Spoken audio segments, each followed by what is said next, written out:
Hello, everyone, and welcome. Thank you all for joining us for today's session. My name is Firas, and I'm the event planner for Microsoft Reactor in Redmond.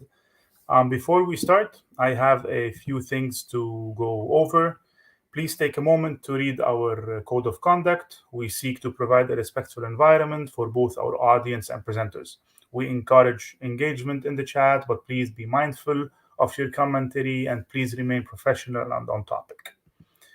This session is recorded. It will be available throughout the Microsoft Reactor YouTube channel in about 24 to 48 hours. I'll be sharing the link to our YouTube channel, to our Reactor's YouTube channel in the chat. I'll also be sharing some links to the Reactor Meetup page and also a link for our survey. Which brings us to our session today. This session will run approximately for 1 hour with time for questions throughout. At the end of the session, our presenter will have some time for answering all the questions. Our speaker for today is Mark Duiker. He's a Microsoft Azure MVP. Now I'm going to pass this along for Mark. Thank you, Firas.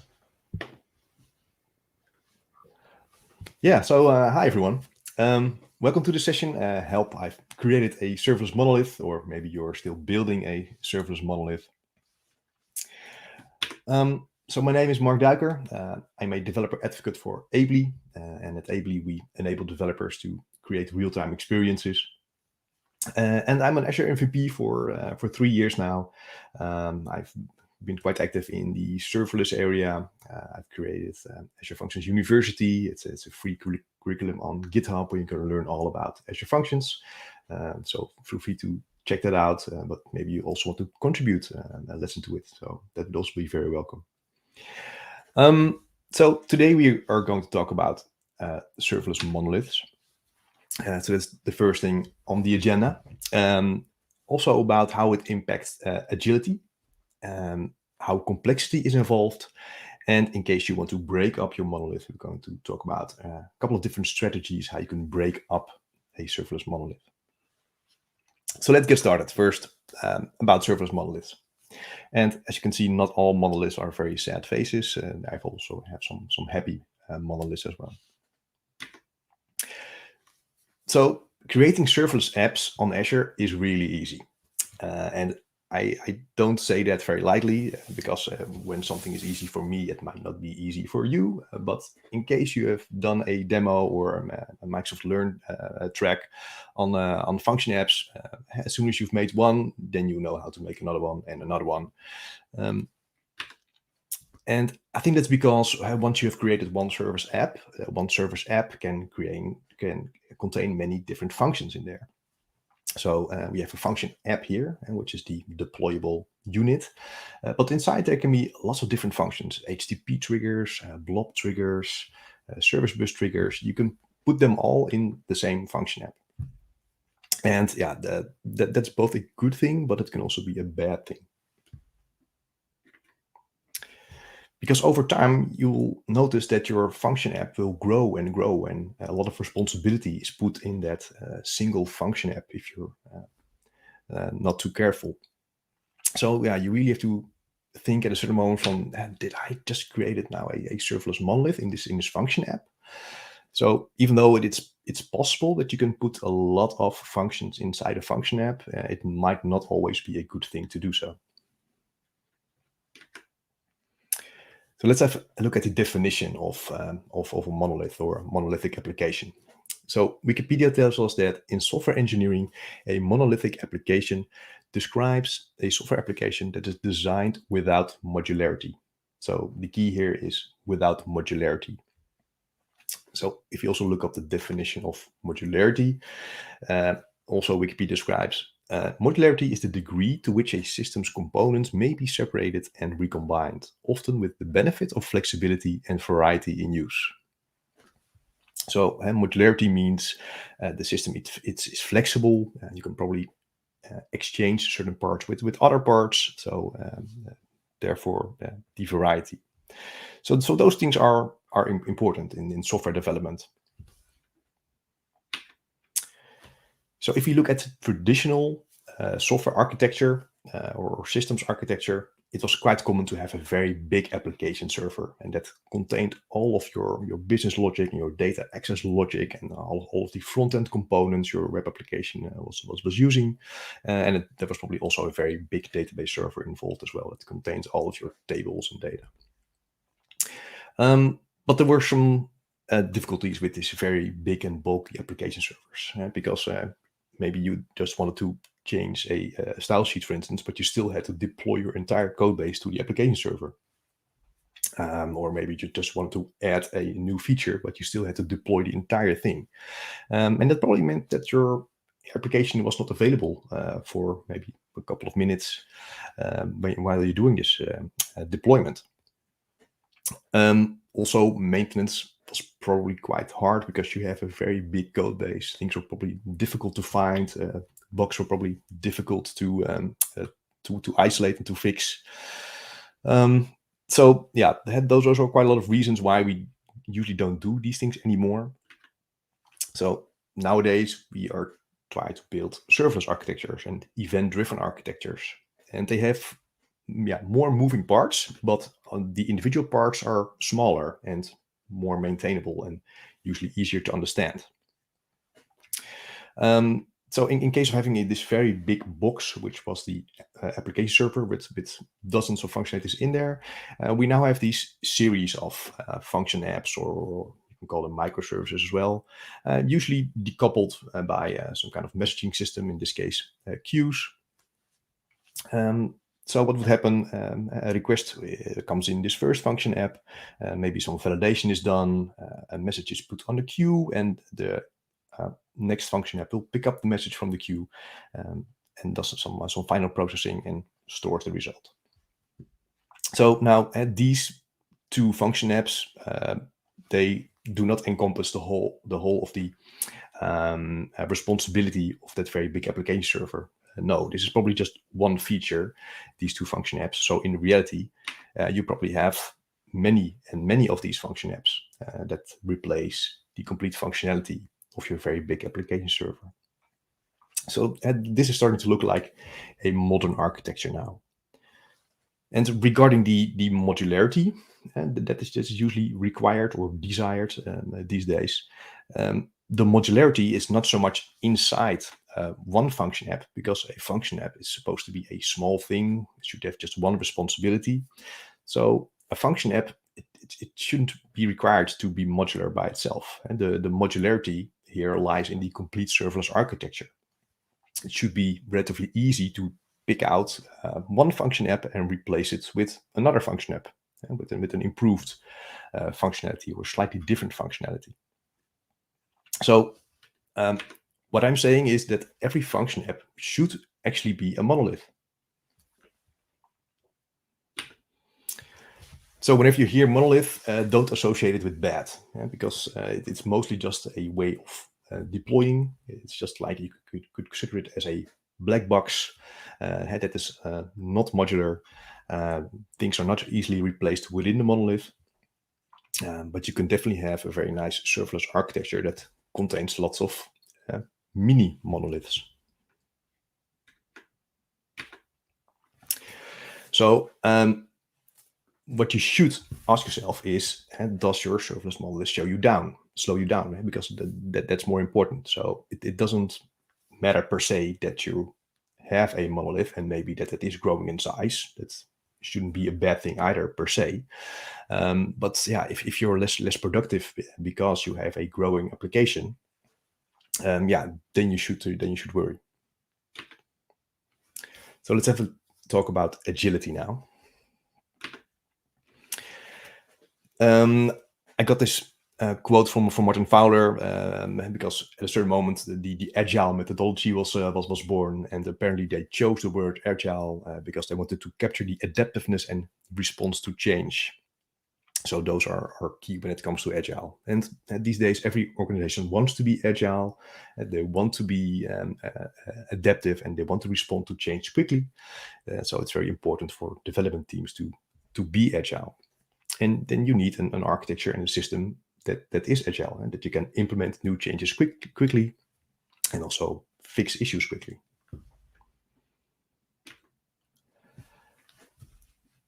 So during a sprint, you will have many tasks, and all of these tasks take a certain time. So adding a feature takes some time, testing takes some time, documenting takes time, identifying the source of bugs takes time, fixing bugs and then deploying, all of it takes time.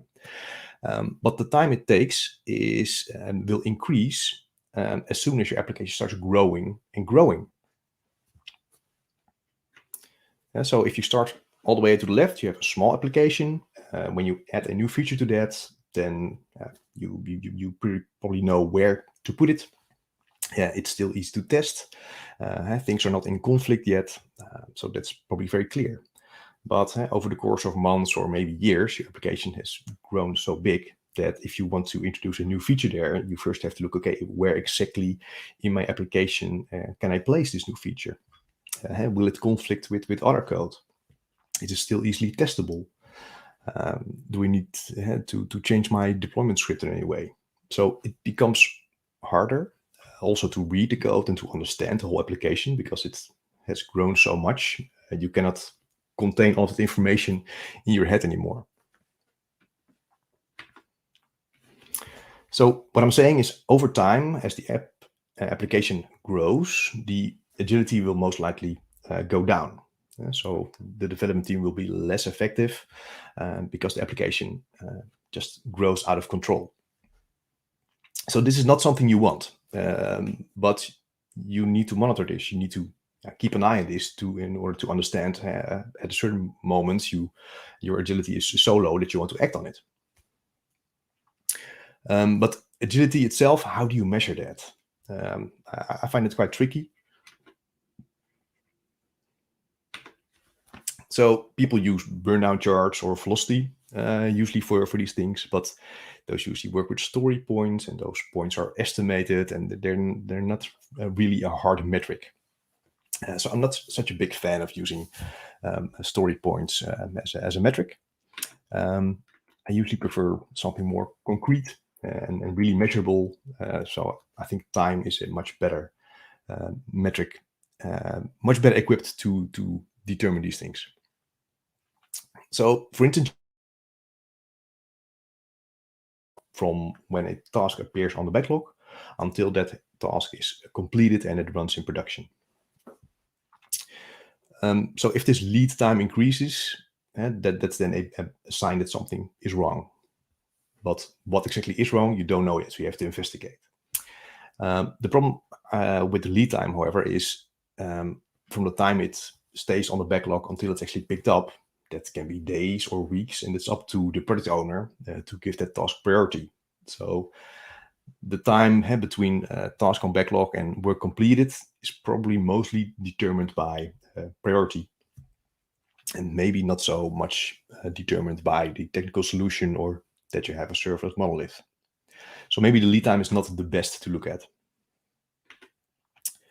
What's already better to look at is the cycle time. So then you look at a shorter time window, and that's between when you actually started to work on the task and when the task was complete. There's still a downside, however, to this, because when you start your work on a backlog item on the first day of the sprint and you only deploy to production on the last day of the sprint, then the cycle time will be always the same as the sprint duration. So I think the cycle time, measuring the cycle time, only makes sense if you deploy to production as soon as a work item is completed and tested and deployed to production, if you can do it on straight away or maybe on a daily basis.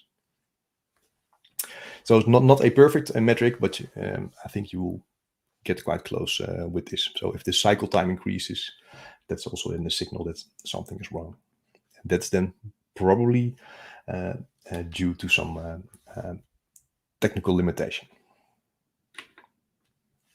What I find even a better metric is something that comes from incident management, and that's called a mean time to recover, or MTTR. And that has to do with outages in your production system. And the way you calculate it is you divide the downtime you have, for instance, over a time frame of a month, and you divide that over the number of incidents you have within that time frame.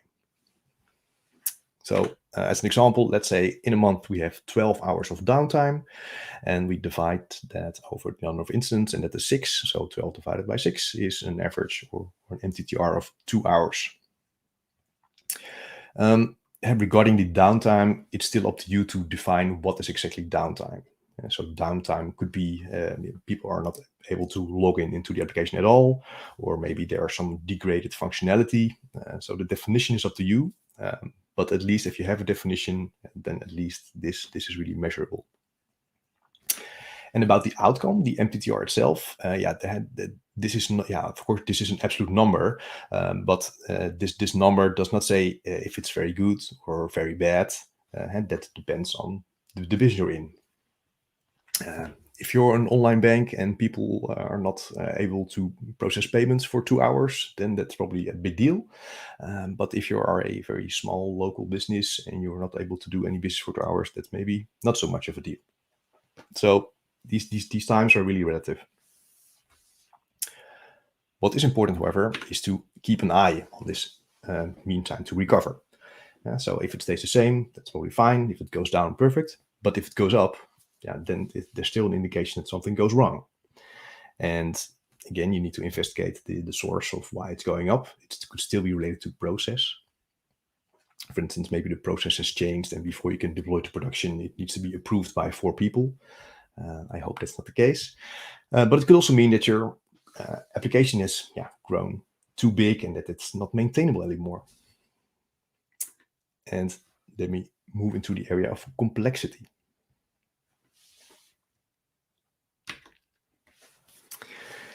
So I've looked up programming complexity, and apparently there are 2 types of programming complexity. One is called essential complexity, and that is caused by the nature of the problem. And that's a thing that you can't really easily solve. For instance, maybe you've heard about the traveling salesman problem, that you have to find the shortest path between a number of nodes. And that's a difficult problem that cannot be easily solved. It definitely can be solved, but you cannot really do much about it.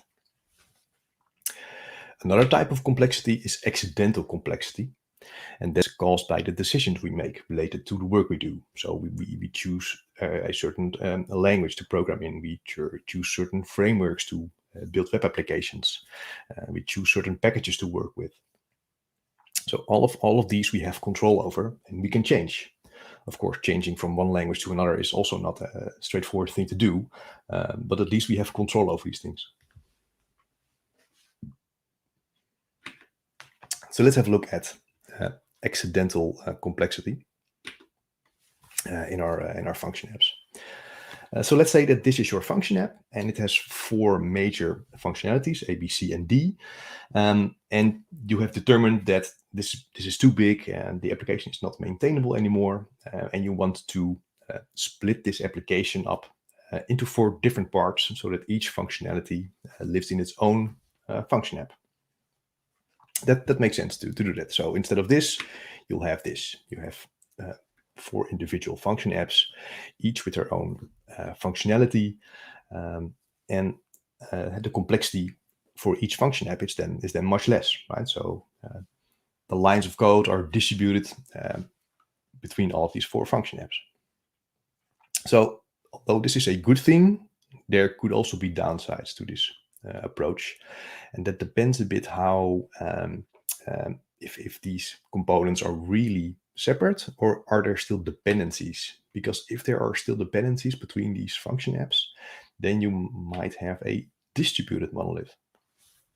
And what does it mean? Well, there are dependencies between A or B or C and D still, but they're not very visible. How do you know you are dealing with a distributed monolith? Well, for instance, if you change your code in function app A, but it also means you have to change your code a bit in function app B. So that means there is still a relation between A and B, and you can't really separate them. One example might be between all of the function apps, there's maybe one shared database. And once the schema changes for the database, it means you have to update all 4 of the function apps. And so then the coupling lies more in the database area.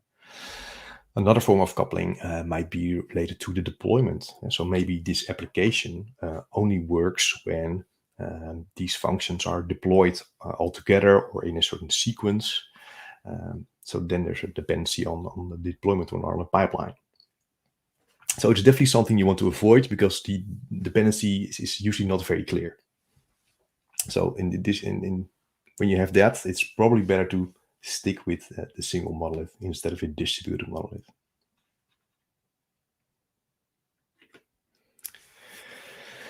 So what's important to realize that complexity within a system, complexity does not evaporate, it does not go away. In the sample I gave you, we go from one function app, one big one, to 4 small ones. The complexity doesn't evaporate, but you move complexity because each function app on the right, they are smaller. So each function app is less complex, but now there is more complexity in the operation side of it and in the deployment side of it, because instead of deploying one application, we have to deploy 4 applications. And we have to make sure we enable logging and alerting for those 4 applications. So this might still be a good thing to do because maybe the complexity in the operation side is not so big compared to the complexity on the application itself. So the net complexity may be more workable for your team, but it's not that the complexity goes away completely. You probably are moving it and replacing it for something else. So there are several ways how complexity can be moved, because ideally you don't want the complexity for yourself or for your development team. Ideally you want to move as much as complexity away, so it's someone else's responsibility. So the example I just gave was this. We have code, but we are moving it to a new app. So we are, let's say, distributing the complexity to something else. And so then all the complexity you still have, because you now have an additional app to take care of. So that's what I mean with complexity doesn't evaporate. It's simply moved. But at least your code base is more maintainable for each of the applications. Another way of moving complexity is to make good use of third-party packages. For instance, I've seen a lot of teams that write their own validation logic for domain objects, or they write their own mocking framework or faking framework, things like that. And there are very, very good third-party packages out there for it. So try not to write everything yourself.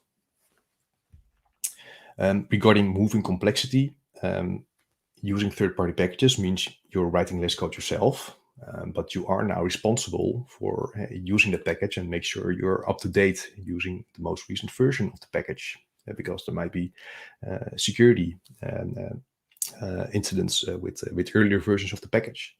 So again, complexity does not evaporate, but it's moved to different areas. A final way to move complexity is by using third-party services. So those are usually bigger chunks of functionality that you ideally don't want to write yourself, but some other third-party will do that for you. A good example here is email, for instance. So I hope no one these days has their own email server and tries to send emails themselves. There are lots of third-party services that can send email for you. So this is a very good way to eliminate lots of code and lots of complexity in your application by using a third-party service. And again, the complexity is then moved, but it's now more moved to the administration and making sure you get a contract with a third party and make sure you do some security audit and things like that. So again, hopefully indeed, the net effect will be more manageable for you. But again, the complexity does not evaporate.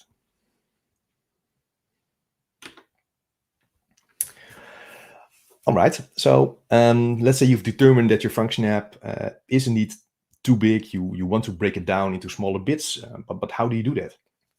Well, there are a couple of different strategies you can use to break up your monolith into smaller pieces. So I'm going to talk about 3 different strategies. The first one has to do with bounded context. The second one has to do with resilience. And the third one has to do with scalability. So let's do the bounded context first. If you haven't heard about the term bounded context, it comes from the domain-driven design area. And in domain-driven design, you first map out your domain or a piece of your domain. And so you describe all of the business functionalities and then all of the entities in your domain. And then you start implementing the domain, and you implement a domain within a certain bounded context. So to give an example of this is, for instance, you have an e-commerce website and a web shop. And in that e-commerce webshop domain, there are these bounded contexts. So for instance, there is a product catalog that contains all of the product descriptions and product images. There is an inventory system that contains how much is in stock of all of the products. And there's a shopping basket functionality, and there's billing and accounting functionality. So all of these areas are isolated functionalities, and the dashed circles are implementations of the individual parts of the domain.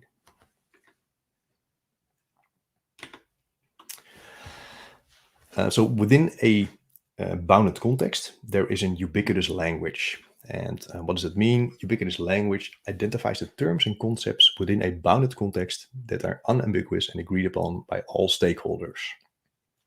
And so once people are designing the application using domain-driven design, they agree on a certain language that is used within a bounded context. And everyone is in agreement what that means.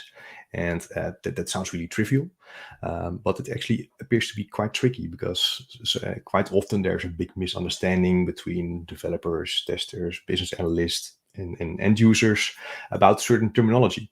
So it's very important to be aligned on the exact terms and concepts within a bounded context, so it's absolutely clear what everything means. So why is that important? Well, here's an example of one term, account, that has a different meaning when it's described in different contexts. So, for instance, account in a banking context is about an account number, it's about debit or credit, and it's about an amount. But talking about an account in an e-commerce context, well, then we probably mean some kind of a login and personal details and passwords and stuff like that. So having these two together in one bounded context, that would be a bit of a code smell.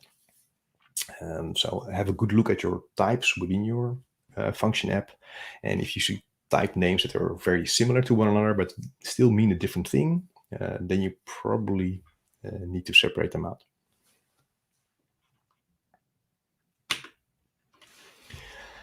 So the golden rule that I usually use is one function app should implement one bounded context. And by definition, that also then means that within your function app, there is a ubiquitous language. So you don't have the issue with several terms meaning the same thing or meaning something similar, but it actually is something else.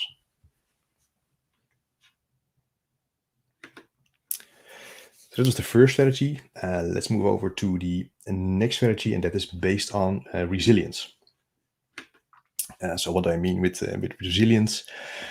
Resilience is the ability to provide and maintain an acceptable level of service in the face of faults and challenges to normal operation.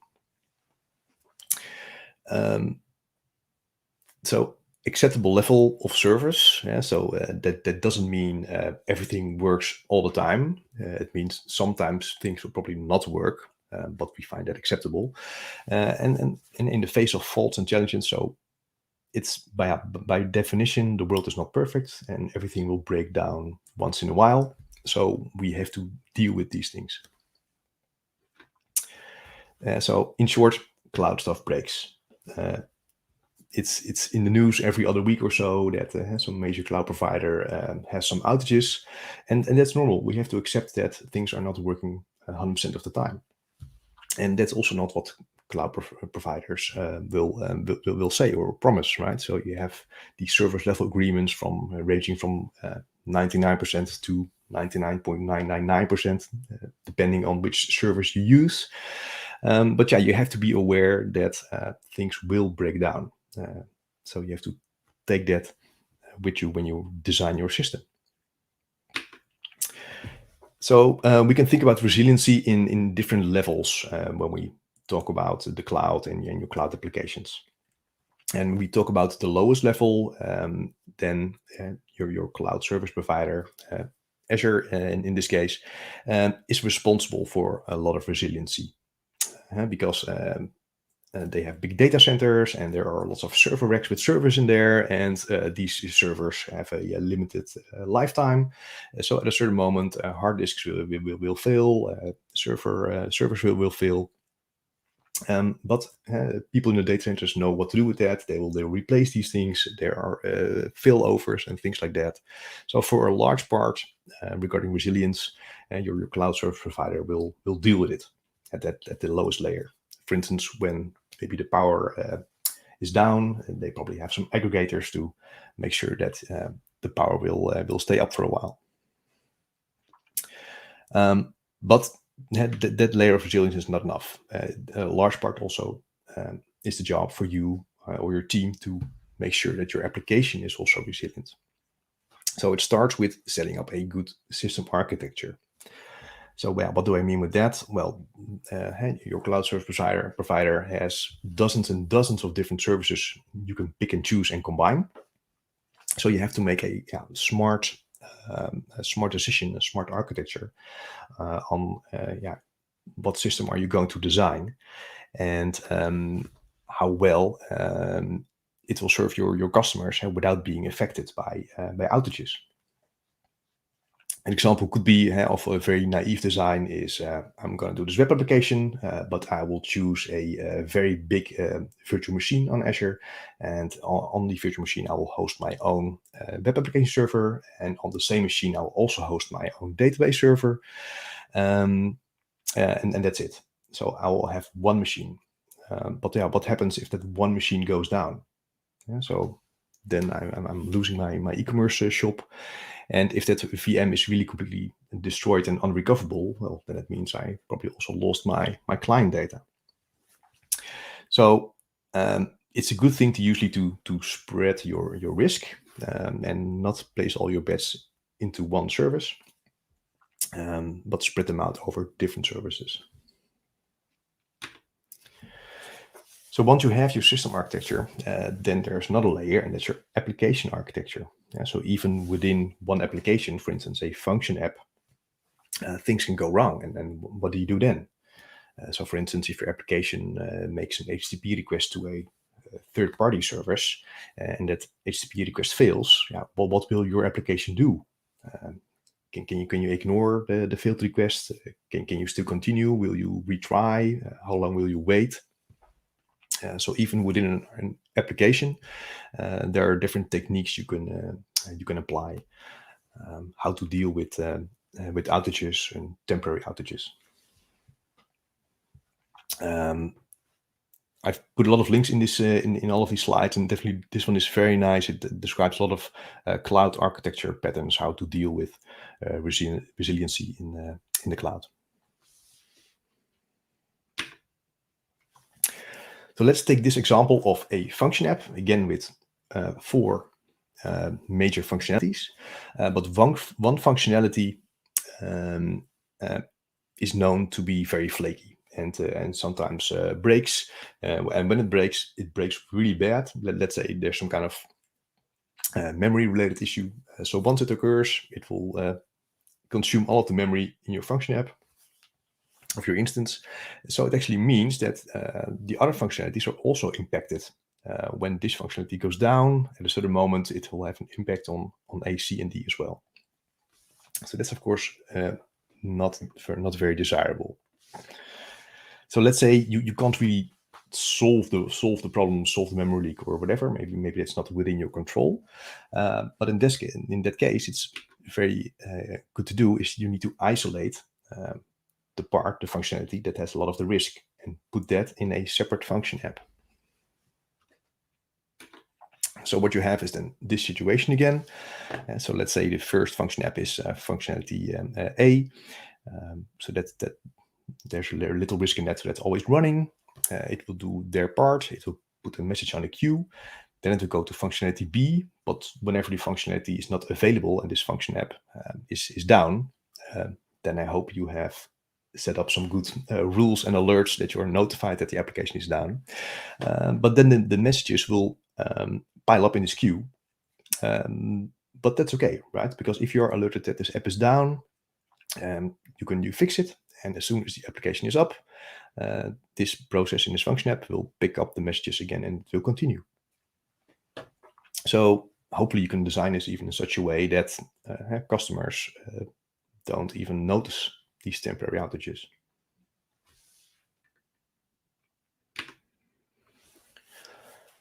All right, so let's have a look at the last strategy to deal with breakup of monolith, and that's related to scalability. So in there are two types of how applications can scale, or how instances can scale. You can either scale by adding more machines of the same kind. You call that horizontal scaling, or you can scale vertically, and that means you either increase CPU or memory of just one machine. And in case of serverless, we use horizontal scaling. So here's an example. Here's our server, because in serverless, servers are still used. So it has a limited amount of CPU and limited amount of memory. And whenever a lot of request comes in and one single instance cannot handle it, more instances of the same type will be added. So that's horizontal scaling. So here are then two charts of, let's say, the CPU usage of two functionalities, A and B. And let's assume that A and B are, again, in the same function app. And let's also assume that for this peak for A, this peak will cause the function app to scale already. So whenever we hit this point here, and another instance will be used for this function app. But that's only for functionality A. So let's say we started only with A, but now we're also adding functionality B, and it has a very similar CPU usage. And it might be the case that the CPU usage will also increase more or less at the same time as functionality A. So now your function app will need to scale even harder around at the same time as a request comes in. This doesn't need to be a very bad thing per se, but you do have to realize whenever a horizontal scaling is required, it will take a couple of seconds because for the new instance to be available and to be able to process your request. So when you're dealing with very high volume loads, so lots of requests per second, and then having a delay in a couple of seconds before those requests can be processed, then you might have an issue. So this is usually not what you want when you are dealing with very high loads.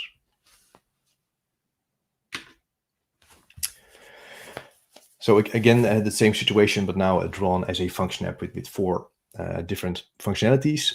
Functionality A and B cause a fan out, so they cause a resource usage, either a lot of CPU or a lot of memory.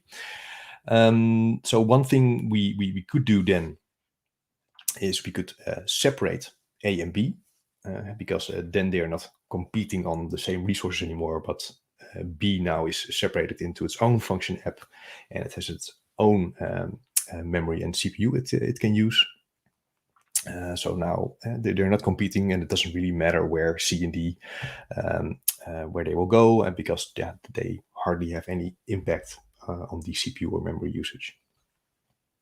So this is one technique regarding to scalability. The other technique you can apply actually uses the vertical scaling.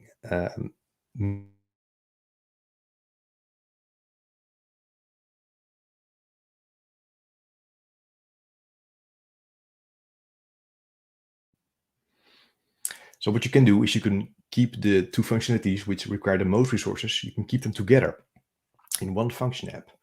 And if you choose a higher tier or higher SKU, for instance, you choose the premium tier or you choose the full app service tier, then you have control on the size of the instance. Right? So you can actually choose more CPUs. You can choose an instance which has more memory. So you're more certain that this will properly scale or will require less horizontal scaling because you have yourself applied some vertical scaling in there. So this is only useful, again, when you're dealing with very high loads and you want as little as delay as possible. And when you want a bit of more control, then I definitely say try to use premium tier or full app service tier, so you have more control over the size of instance that you're using. All right, so I want to close off with 3 questions you should ask yourself when you're adding code to your application, or even before you add code to your application. The first question you should ask yourself is, do I need to write this? So do I really need to write this code myself, or can I use someone else's code? Can I use a third-party package? Can I use a third-party service? Because then all the complexity is not mine. Then a large part of the complexity is someone else's problem. The second question you should ask yourself is the functionality is the good fit with the rest of the application? So then we are talking more about domain-driven design and bounded context. So does the new functionality, does it belong in the same bounded context, or is it something else? And in case it's something else, then you should definitely go for a separate function app. And the last question you should ask is, what's the impact regarding resilience and scalability of the app? So if you're building a feature that has a certain higher risk of failure, and that failure might cause the other functionalities, impact on the other functionalities, well, then I'd say make sure you put the high risk functionality in its own function app. And the same goes for scalability. So if you have things that need to scale together, then you can put them together. Or if you think they're really might be competing for resources and you really need a high throughput, then you're probably better off with either vertical scaling and choosing a bigger instance size.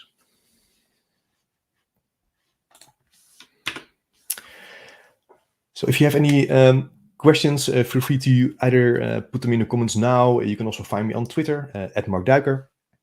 And the other link, the bit.ly link, links to my YouTube channel, where I have a lot of videos about Azure Functions and Drupal functions. Thank you.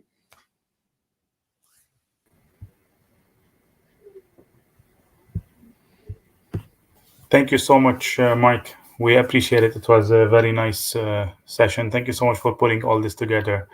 For everyone else, I also would like to thank you again for joining. And please, if you have any questions, Mike will hang out a bit more. If not, we'll wrap this up. Great. I have just one thing to add. Please, for everyone, if you all have time, I just put in the chat the link for our survey. Please use the code 15142. We'd really love to hear your feedback and see how this session went. So if you have a couple of minutes, we'd be more than happy if you can fill this out. Thank you so much.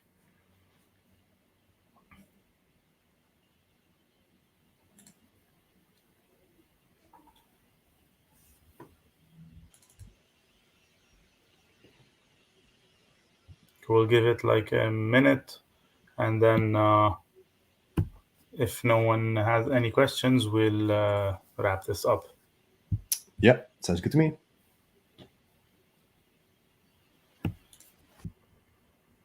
Right, I believe there are no questions for you, Mark. Again, thank you so much for putting together such a great session, and thank you everyone for joining. That's it. We'll wrap this up. Hope everyone have a good day. Thank you. Bye-bye.